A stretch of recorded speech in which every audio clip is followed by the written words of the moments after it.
ప్రభు ఒక ఉపమానం చెప్పారు, ధనవంతుడు లాజరు.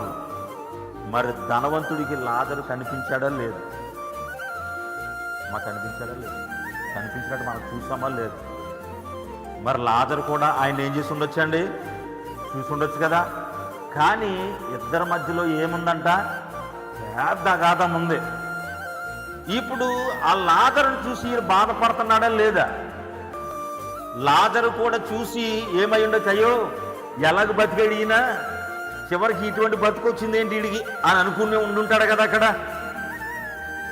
ఇప్పుడు ధనవంతుడు ఎప్పుడూ కూడా లాజరుకి గుప్పుడు మెతుకులు పెట్టలేదు. అతడు గాయాలు కురుపులు వచ్చేసి స్వస్థపరచుకోవడానికి హాస్పిటల్కి వెళ్ళడానికి డబ్బులు లేకుండా అలా పడిపోయి ఉన్నప్పుడు, కదలలేకుండా ఉన్నప్పుడు, కుక్కలు వచ్చి నాకినప్పుడు ధనవంతుడు ఎదురుకుండా చూశాడు.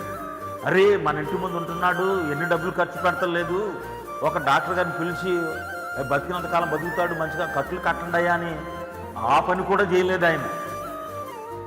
మరి ఆయనకి అలా ఉన్నప్పుడు నిత్యము మనతో ఉన్నటువంటి వాళ్ళు వేదన పడుతూ మనకు సంతోషమా? నిందల పాలవటం సంతోషమా? హేయులగుట మనకు సంతోషమా?